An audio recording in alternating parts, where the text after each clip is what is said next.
जैसा कि हमने पहले कहा था आपसे कि अब हम लोग इंटरमीडिएट की वीडियोस पोस्ट करेंगे, तो इस सिलसिले में हमने आज माई ग्रैंड मदर्स हाउस को प्रिपेयर किया हुआ है और मैं अंत से लेकर शुरुआत तक जो है कवर करूंगा इसको। तो पहला जो हमारा चैप्टर होगा वो होगा my grandmother's house, written by Kamala Das. पहले देख लेते हैं।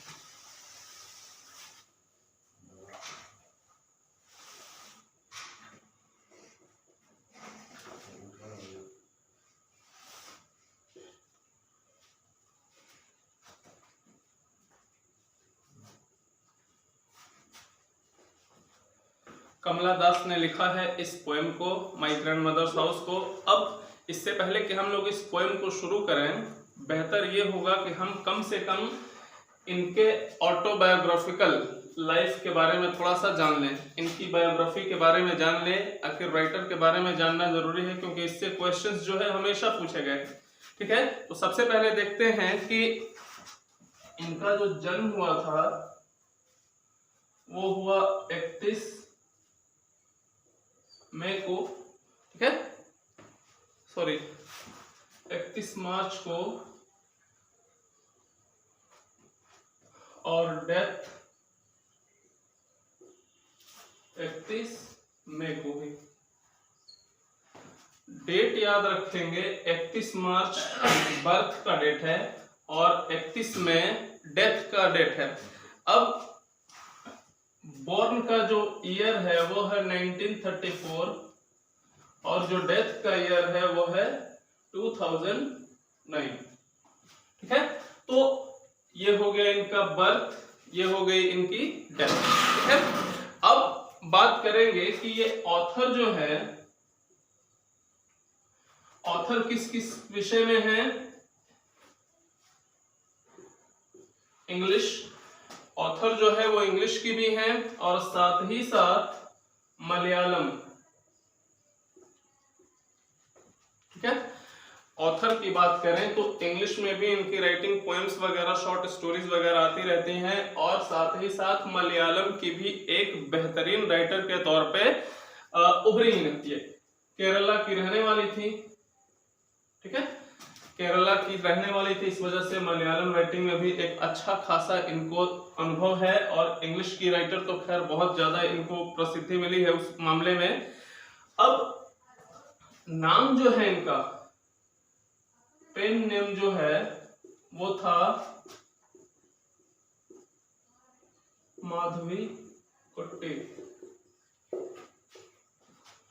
ये उनका पेन नेम है।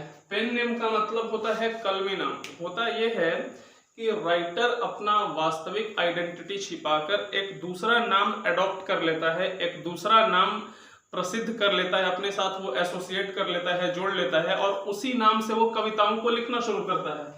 उनका जो असली नाम था वो था कमला दास, लेकिन पेन नेम मतलब कि इस नाम से वो अपनी कविताएं या फिर शॉर्ट स्टोरी पब्लिश कराया करते थी। वो नाम था क्या?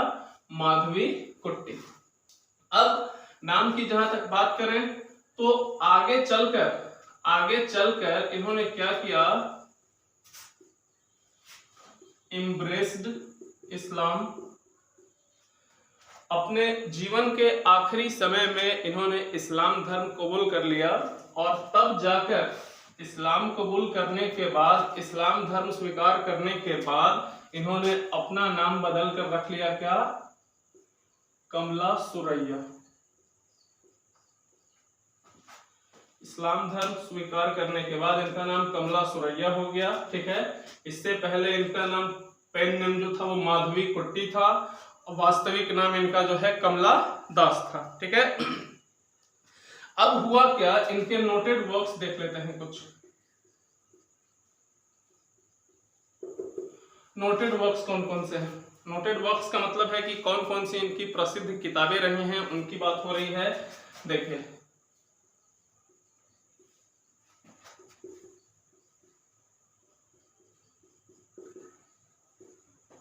समर इन कलकत्ता, ये इनकी एक बहुत ही इंपॉर्टेंट बुक है। ठीक है,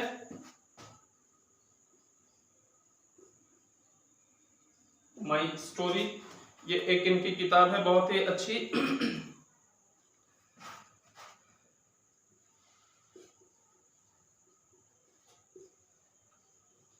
the descendants, summer in Calcutta, my story, the descendants, ठीक है।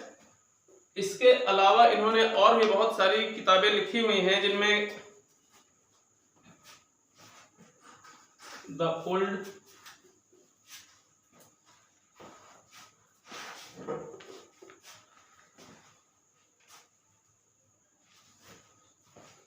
ओल्ड प्ले हाउस और द डांस ऑफ यूनक्स, ये इनकी कुछ महत्वपूर्ण रचनाएं हैं जिन्हें आपको याद रखना है, क्योंकि ये अक्सर एग्जाम वगैरह में पूछे जाते हैं। इन चीजों को आप ध्यान रखेंगे, ये इनके वास्तविक जीवन से जुड़ी हुई कुछ बातें हैं। क्या देखिए, कमला दास के जीवन से जुड़ी हुई और कुछ महत्वपूर्ण बातें याद रखते हैं। पहले ये चीजें जो है बहुत ही इंपॉर्टेंट है, इनको जो है आपको ध्यान में रखना ही होगा, क्योंकि क्वेश्चंस जो है हमेशा बनते रहते हैं इससे। देखिए, shortlisted for the Nobel prize in 1984। Kamala Das अगर इम्पोर्टेंस के लिहाज से देखें तो फीमेल राइटर्स में बहुत ही बेहतरीन जो है वो कविताएं लिखा करते थे। यही वजह थी कि नोबेल प्राइज के लिए 1984 में इनको नामित किया गया। लेकिन ये अलग बात है कि इनको नोबेल प्राइज कभी मिल नहीं पाया, ठीक है ना। देखिए, नॉस्टैल्जिया इन हर पोएम्स। नॉस्टैल्जिया क्या है, जरा ध्यान से समझिएगा। नॉस्टैल्जिया कहते हैं remembrance of past. Remembrance of past का मतलब यह है कि पास्ट टाइम में घटी हुई कुछ ऐसी घटनाएं जो कि आपको तकलीफ देती हैं। पास्ट में घटी हुई कुछ ऐसी घटनाएं घटी हैं कमला दास के जीवन में जो रह रह के उनको काफी ज्यादा तकलीफ देती हैं। अक्सर इनकी राइटिंग में, कमला दास की राइटिंग में बचपन से जुड़ी हुई कुछ यादें जो हैं इनकी देखी जा सकती हैं, इसीलिए इनके पोएम्स में नॉस्टैल्जिया जो है दिखता है। अब फॉर एग्जांपल आप ले लें इसी कविता को, माय ग्रैंड मदर्स हाउस को, तो नॉस्टैल्जिया इसमें भी है, क्योंकि वो यहाँ याद कर रहे हैं कि कैसे हमारा बचपन एक ऐसे घर में गुजरा था, वो प्यार जो हमें मिलता था वो अब जो है कहीं मैसर नहीं हो रहा। तो कहीं ना कहीं जो है हर पोएम में इनकी नॉस्टैल्जिया देखने को मिलती है, यानी कि पास्ट टाइम का इनका जो अच्छी यादें हैं और बुरी यादें हैं वो इस यंग एज में उन चीजों को याद करती रहती हैं। इनकी कविताओं से ये साफ झलकता है कि कितनी जो है तकलीफ इन्हें अपने वास्तविक जीवन में रही होगी या कितना अच्छा जीवन इनका गुजरा होगा, वो सारी चीजें इनकी पोएम में देखी जा सकती है। नॉस्टैल्जिया का मतलब होता है रिमेम्बरेंस ऑफ पास्ट, पास्ट की कुछ खट्टी मीठी यादें जो है इनकी कविताओं में देखा जा सकता है, ठीक है। अच्छा, अब देखिए कुछ प्राइज के बारे में। साहित्य अकादमी इंडिया का लिटरेचर के फील्ड में सबसे प्रेस्टिजियस अवार्ड है, ठीक है ना। और इन्हें ये साहित्य अकादमी मिला था कब, 1985 में। सिर्फ ये साहित्य अकादमी अवार्ड नहीं बल्कि केरला साहित्य अकादमी से भी इनको नवाजा गया, कब, 1969 में। ये दोनों डेट्स काफी इंपॉर्टेंट हैं, इन चीजों को याद रखिएगा। अब देखिए थीम की बात कर लेते हैं। थीम में क्या है, थीम का मतलब है कि इनकी पोएम का जो सब्जेक्ट मैटर है, सब्जेक्ट मैटर का मतलब कि किन किन बिंदुओं पे ये अपनी कविताओं में हाईलाइट करती है, ठीक है ना। सबसे पहला जो इंपॉर्टेंट थीम है वो लव का देखने को मिल सकता है इनकी कविताओं में, मैं विस्तार से बात करूंगा इस पे। इसके अलावा लस्ट, लव और लस्ट इसमें जो है काफी डिफरेंस है, मैं समझाता हूं अभी आपको। अनफुलफिल्ड डिजायर यानी कि वैसी इच्छाएं जो कि पूरी नहीं हुई। मतलब ये कि कमला दास का अगर मैरिड लाइफ देखा जाए तो मैरिड लाइफ जो है वो बहुत ज्यादा सक्सेसफुल इनका नहीं रहा, और जिस मैरिड लाइफ की हम बात कर रहे हैं वो बहुत ज्यादा ट्रॉमेटिक एक्सपीरियंस देकर चला गया इनको, ठीक है। अब देखिए लव की बात अगर करें तो ये लव जो है सिर्फ उस लव की बात नहीं हो रही है जो हस्बैंड और वाइफ के बीच का है, बल्कि ये लव जो है वो अपने ग्रैंड मदर से शो करने के लिए बहुत ज्यादा इस्तेमाल करती थी। लव हुआ कभी जो है इस फीलिंग से कभी भी अच्छा रिश्ता नाता नहीं रहा कमला दास का, हमेशा जो है वो परेशान रही अपनी लव लाइफ को लेकर। लस्ट बोलते हैं सेक्सुअलिटी को, मतलब मैंने अभी कहा आपको कि मैरिड लाइफ इनका बहुत ज्यादा खुशहाल नहीं था, इस वजह से लस्ट की ओर जो है इनका बहुत ज्यादा ध्यान आ गया, ठीक है ना। और इनकी बहुत सारी ऐसे, कमला दास को हमने बहुत डिटेल में पढ़ रखा है, इसकी बहुत सारी ऐसी कविताएं हैं जिनमें अपने इस लव और लस्ट लाइफ को बिल्कुल एक्सपोज करके इन्होंने रख दिया है। ऐसा नहीं है कि कमला दास से बेहतरीन राइटर्स इंडिया में मौजूद नहीं थे जिनको नोबेल प्राइज के लिए शॉर्ट लिस्टेड किया गया। नोबेल प्राइज के लिए शॉर्ट लिस्ट करने का मतलब सीधा सीधा ये था कि कमला दास ने अंदर छिपी हुई भावनाओं को इतने बेहतरीन ढंग से एक्सप्रेस किया है कि उनके इस थीम को देखते हुए जो है उन्हें नोबेल प्राइज के लिए नामित किया गया। ये अलग बात है कि इन्हें नोबेल प्राइज कभी मिल नहीं पाया, ठीक है। देखिए, अब जो चीज सबसे इंपॉर्टेंट है याद करना कमला दास के बारे में, वो ये है कि ये फेमस है कन्फेशनल पोएट के तौर पर। कन्फेशनल पोएट समझ लीजिएगा अच्छे से क्या है। कन्फेशन का मतलब होता है किसी चीज को पूरी तरह से एक्सपोज कर देना। अपने पर्सनल लाइफ को इन्होंने इतना ओपनली एक्सपोज किया हुआ है अपनी कविताओं में, अपने इंटीमेट रिलेशंस को, इनके किन किन लोगों से अफेयर्स रहे, किन किन लोगों से इनका संबंध रहा। वो एक होता है ना कि महिलाओं की कुछ ऐसी बातें हैं जो पर्दे के अंदर रहे तो ही बेहतर है, ठीक है ना। लेकिन उन चीजों को जिन्हें छिपाना चाहिए था, उन चीजों को काफी बेहतरीन ढंग से इन्होंने एक्सपोज करके रख दिया। अपने मैरिड लाइफ के रिलेशन को भी इन्होंने अपनी कविताओं में बिल्कुल ओपनली रखा है। इसी वजह से इनको कहा जाता है क्या, कन्फेशनल पोएट। अब देखिएगा, ऐसा नहीं था कि कमला दास एकमात्र कन्फेशनल राइटिंग है। हाँ, ये अलग बात है कि कमला दास का नाम इंडिया में जो है काफी बड़े पैमाने पर लिया जाता है कन्फेशनल राइटिंग के तौर पे, यानी कि अपने रिलेशन को बिल्कुल ओपनली वो एक्सप्रेस करती हैं अपनी कविताओं में। इनके अलावा एनी सेक्सटन और सिल्विया प्लैथ, ये दोनों पोएट्स ऐसे हैं, ये दोनों राइटर्स ऐसे हैं जिन्होंने कमला दास की तरह ही कन्फेशनल पोएट्री लिखने का हुनर जो है प्राप्त किया, ठीक है।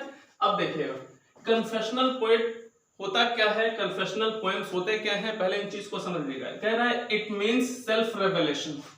सेल्फ रेवलेशन का मतलब होता है खुद को एक्सपोज कर देना।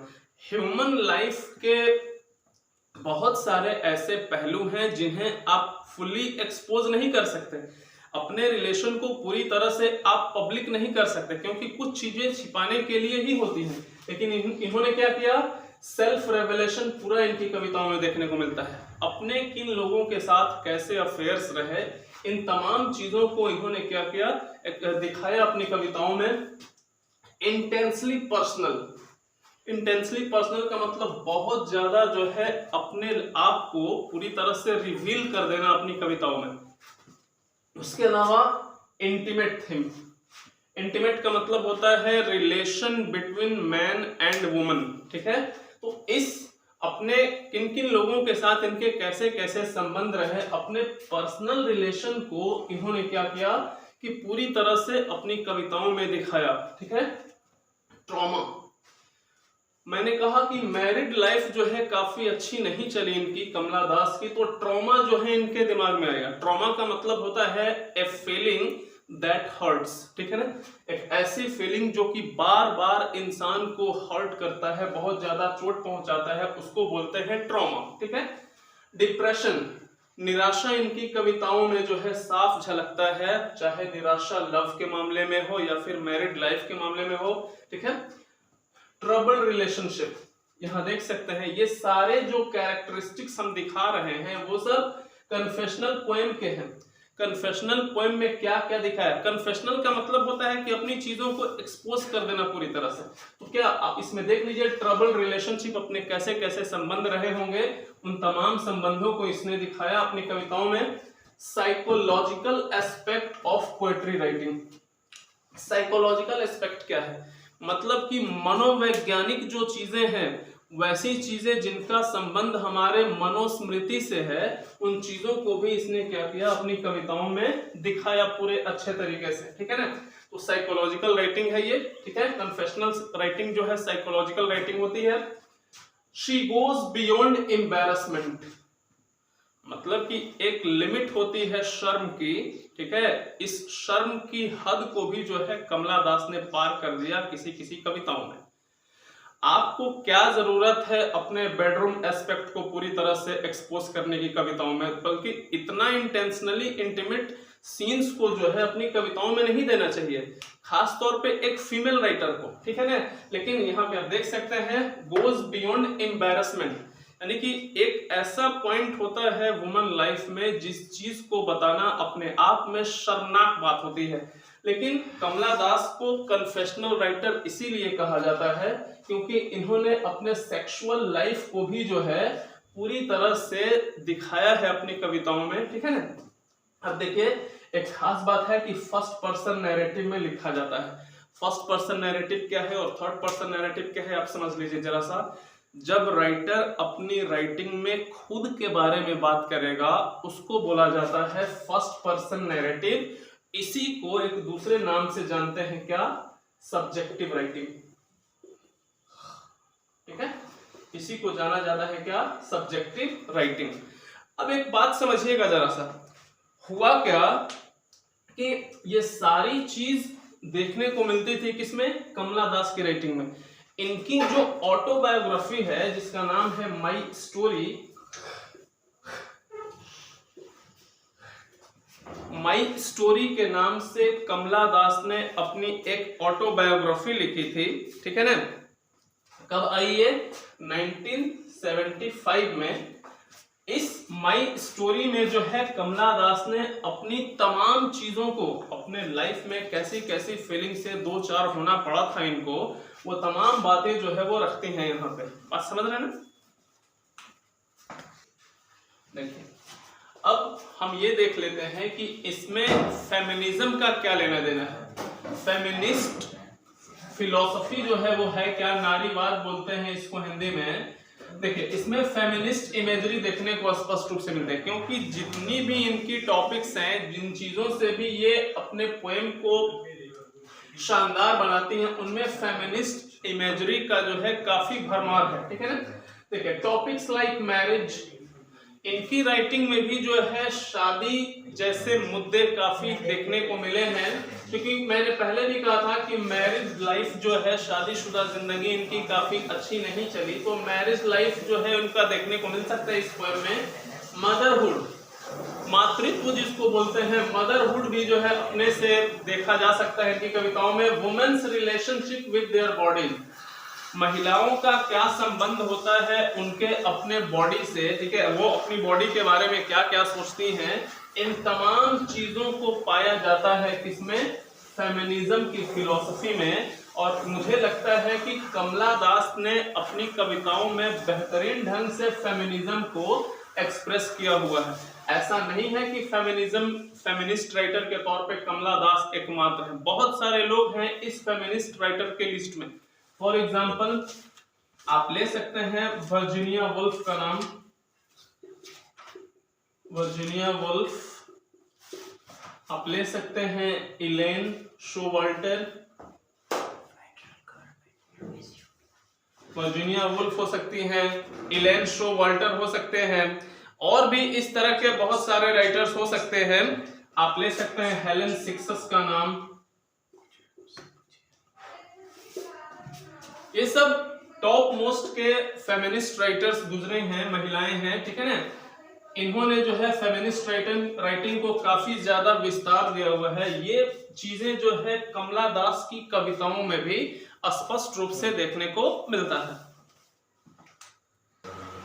देखिए अब बात करते हैं इसके मेन टेक्स्ट की कि ये पोएम है क्या। पहले इस पोएम को समझने से पहले इसका बैकग्राउंड आप समझ लीजिए कि किस बैकग्राउंड के तहत ये पोएम लिखा गया है, ठीक है। कमला दास इस पोएम में अपने नॉस्टैल्जिक इफेक्ट को बता रही है।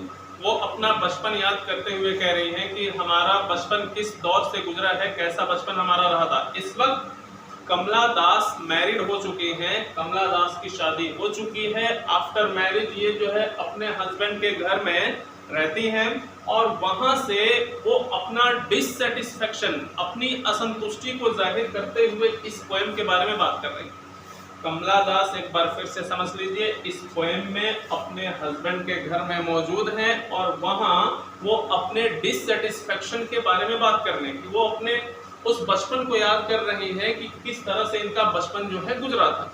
अब बात करते हैं इसके टेक्स्ट। कह रही हैं there is a house now far away, एक घर था अब यहां से काफी दूर है। मेरा घर था एक यहां से काफी दूर, वेयर जहां, वंस का मतलब एक बार नहीं है यहाँ पे, जहां कभी आई रिसीव्ड मुझे मिला करता था, मुझे प्राप्त होता था लव, मुझे लव की प्राप्ति होती थी, मुझे बहुत ज्यादा प्यार मिला करता था अपने उस पुराने घर में जो यहाँ से काफी दूर था। यहाँ से दूर होने का मतलब वो इस वक्त अपने हस्बैंड के घर में है और अपने उस घर के बारे में वो याद कर रही है जहाँ इनका बचपन गुजरा था। ठीक है, दैट वुमन डाइड, वो महिला जो है मर गई, उस महिला का देहांत हो गया। यहाँ पे ये दैट वुमन कौन है? इनकी ग्रैंड मदर। ठीक है ना, दैट वुमन डाइड, उस महिला का डेथ हो गया। The house withdrew into silence, जैसे ही दादी माँ की डेथ हुई अब उस घर में क्या हुआ? The house withdrew into silence, अब वो घर जो है सन्नाटा पसर गया। उस घर में पूरी तरह से खामोशी छा गई। अब जब खामोशी छा गई इसका मतलब कि उस घर में रहने वाला कोई रहा नहीं। हुआ क्या? स्नेक्स मूव्ड अमंग बुक्स, अब चूंकि घर में रहने वाला कोई था नहीं दादी माँ की डेथ के बाद, तो जो घर में किताबें रखी हुई थी, ठीक है, अब उनमें क्या हुआ?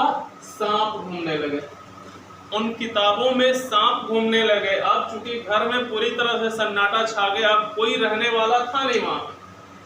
आई वॉज देन टू यंग, उस समय जो है मेरी उम्र काफी क्या थी? छोटी थी। मैं उस वक्त जो है काफी यंग हुआ करते थे। कब? जब दादी माँ जीवित थी तब। ठीक है, अब कह रही है टू रीड, पढ़ने के लिहाज से, बोले कि किताबें मौजूद थी घर में, उन किताबों में अब सांप घूमते थे। पढ़ने के लिहाज से मैं काफी यंग थी उस समय। ठीक है, and my blood turn cold like the moon, और मेरा जो खून है, मेरा जो लहू है वो पूरी तरह से ठंडा पड़ जाता था। किस तरह से? Like the moon. आपको पता है कि सन जो है अपनी हीट के लिए फेमस है और मून जो है अपनी कोल्डनेस के लिए फेमस है। ठीक है ना, तो शीतलता के लिए चांद का एग्जांपल लोग देते हैं और इंटेंस हीट के लिए सन का एग्जांपल लोग देते हैं। वो कह रही है चांद जैसी ठंडक जो है मेरे लहू में दौड़ जाती थी, मेरे पूरे शरीर में। कब?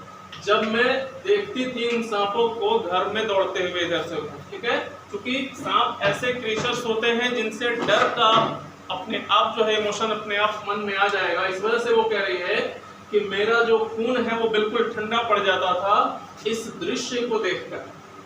आप सोच रही है, देखिए यहाँ तक ये पोएम जो है इसमें वो याद की हुई है कि हमारा बचपन जो है कैसा था। ठीक है, दादी माँ के साथ जीवन अच्छा चल रहा था, दादी माँ की डेथ हो गई, घर में सन्नाटा छा गया, किताबों के बीच सांप घूमने लगे और मैं जो है काफी यंग थी पढ़ने के लिहाज से, मैं उन्हें देखकर काफी डर जाया करती थी। ठीक है, अब यहाँ से चेंज हो गया।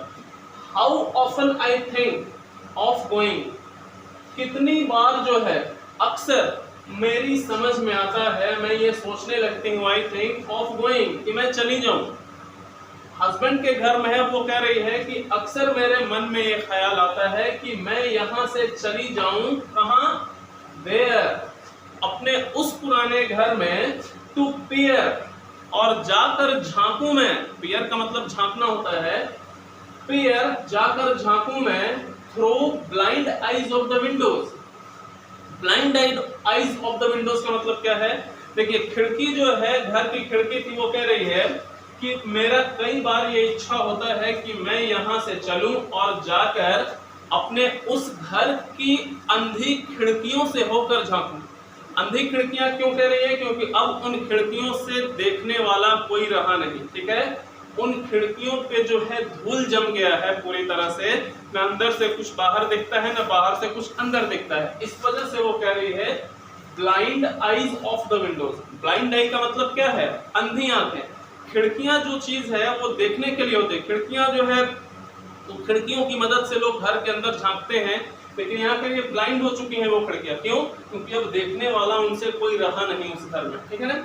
और या फिर just listen to the frozen air, मेरी इच्छा होती है कि मैं जाऊं अपने उस घर में, घर की ब्लाइंड खिड़कियों से देखूं अंदर क्या है उसमें, या फिर मेरी इच्छा होती है कि मैं उस घर में जाकर फ्रोजन एयर को महसूस करूं।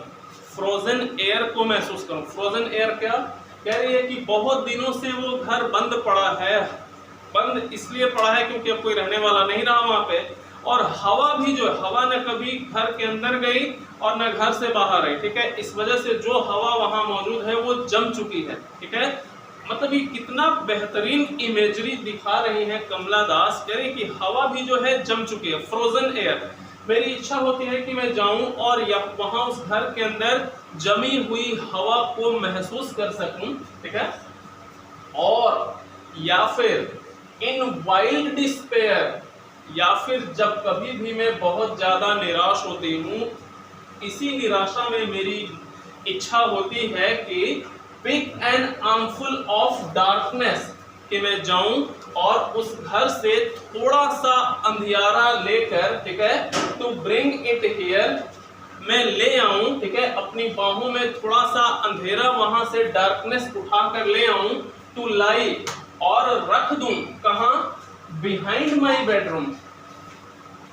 मेरी इच्छा होती है कि मैं अपने उस पुराने घर में जाऊं और वहां से कुछ डार्कनेस उठाकर ले आऊं अपने इस घर में जहां मैं रह रही हूं वर्तमान समय में अपने हस्बैंड के घर में, वहां पे थोड़ा सा अंधियारा मैं अपने बेडरूम के पीछे जो है दरवाजे के पीछे रख दूं।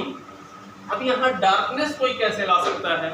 अंधेरा कोई ऐसा चीज तो है नहीं जिसको आप एक जगह से उठाकर दूसरे जगह ले जाएंगे। डार्कनेस यहाँ मतलब है इनकी पास्ट मेमोरीज के बारे में बात हो रही है।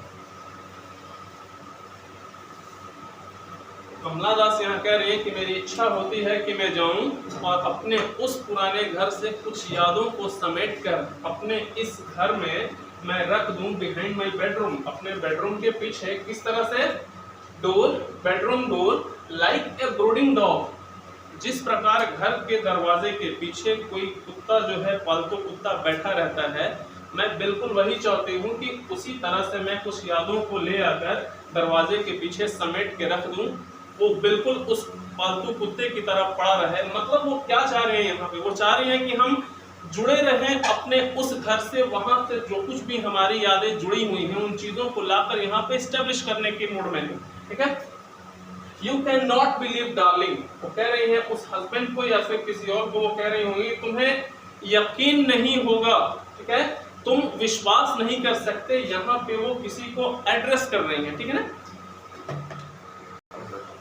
देखिए अब इसके आखिरी कुछ लाइंस की बात कर लेते हैं। कह रही है वो, you can not believe darling, बोलेगी तुम्हें जानकर यकीन नहीं होगा। डार्लिंग यहाँ पे वो किसी को एड्रेस करते हुए बोल रही है, ठीक है ना। कैन यू, क्या तुम विश्वास कर सकते हो, क्या तुम्हें ये यकीन हो सकता है, दैट कि I lived in such a house, कि मैं एक ऐसे घराने की लड़की हूँ, मेरा परवरिश, मेरा बचपन एक ऐसे घराने में गुजरा है, एंड वॉज प्राउड, और ऐसे घराने में गुजरा है कि मैं काफी गर्व महसूस करती हूँ अपने उस घराने पर, अपने उस घर पे जहाँ मेरा बचपन गुजरा है, वहां की याद जब भी मुझे आती है मुझे काफी गर्व होता है। एंड लव, उस घर में मुझे बहुत ज्यादा प्यार मिलता था, बहुत ज्यादा केयर मिलते थे। अब कह रही है आई, मैं कमला दास, मैंने पहले भी इंट्रोडक्शन में बताया आपको कि फर्स्ट पर्सन नैरेटिव में लिखा जाता है। फर्स्ट पर्सन नैरेटिव का मतलब है वो अपने बारे में बात करेगी, सब्जेक्टिव राइटिंग बोलते हैं इसको, ठीक है ना। फिर आई हु हैव लॉस्ट, मैं जिसने खो दिया है क्या, माई वे, अपना रास्ता, मतलब कि लाइफ से मैं पूरी तरह से डिविएट हो गई हूँ, मुझे अपने लाइफ में ना सच्चा प्यार मिला, ना सच्ची खुशी मिली, बल्कि वो डिप्रेशन के मूड में है। वो कह रही है कि मैं अब अपना रास्ता खो चुके हूँ, एंड बेग, और मैं दर दर भटक रही हूँ, beg now at strangers door. वो प्यार जिसकी तलाश में मैं निकली थी, मैंने अपना रास्ता खो दिया और अब की हालत क्या है कि उसी प्यार को ढूंढने के लिए मैं अलग अलग अजनबियों के दरवाजे पर दस्तक देती हूँ। ठीक है, टू रिसीव लव, क्या करने के लिए? उसी प्यार को प्राप्त करने के लिए, उसी लव की तलाश में मैं इधर उधर भटक रही हूँ और उम्मीद करती हूँ तो रिसीव लव कि मुझे वो प्यार मिल जाए, at least in small change. हालांकि जो प्यार मेरा खो गया है वो पूरी तरह से प्राप्त तो नहीं किया जा सकता, मुझे उम्मीद है कि थोड़ी बहुत परिवर्तन के साथ ही, भले ही उस प्यार में थोड़ा बहुत बदलाव आ जाए, वही केयर। अब यहाँ पे देखिएगा किस केयर की बात कर रही है, अब यहाँ पे केयर की बात कर रही है उस दादी माँ के पेरेंटल केयर की। वो कहना चाह रही है कि जो प्यार दादी माँ मुझसे किया करती थी अपने उस पुराने घर में, मैं उसी प्यार की तलाश में इधर उधर भटक रही हूँ। मुझे उम्मीद है कि वो प्यार मुझे मिल जाएगा। चलो थोड़ी बहुत बदलाव के साथ ही सही, इससे कॉम्प्रोमाइज हो सकता है, कम से कम मिले तो सही, भले ही थोड़ा बदले हुए रूप में मिले। ठीक है, कुल मिलाकर इस पोएम का जो सब्जेक्ट मैटर था वो यही था कि वो अपने उस दादी माँ के घर को याद करते हुए पास्ट में, आधी पोएम इसकी प्रेजेंट में है, आधी पोएम इसकी पास्ट में है। ठीक है, और वो कहना चाह रही है कि जो यादें मेरी जुड़ी हुई थी उस बचपन में मेरे उस घर के साथ, वही यादें जो है लाकर मैं यहाँ पे एस्टेब्लिश करना चाहती हूँ। इसी पोएम की थीम को बोलते हैं नॉस्टैल्जिया, मतलब कि पास्ट की किसी घटना को वो याद कर रही है अच्छे से। ठीक है ना, उम्मीद करता हूँ कि ये सारी चीज़ें आपको अच्छे से समझ में आई होंगी। इस सिलसिले में हम आगे भी इस तरह की वीडियोस अपलोड करते रहेंगे। आपसे एक गुजारिश ये है कि आप ज़्यादा से ज़्यादा इस वीडियो को अपने दोस्तों तक पहुँचाएँ, और जहाँ कहीं भी आपको कोई प्रॉब्लम होती है, समझ में नहीं आता है, उन चीज़ों को कमेंट सेक्शन में लिख के ज़रूर हमें इन्फॉर्म करें, ताकि आने वाले अपकमिंग वीडियोस में उनका सॉल्यूशन जो है अच्छे से हो सके। मुझे उम्मीद है ये चीज़ें समझ में आई होंगी। Thank you very much.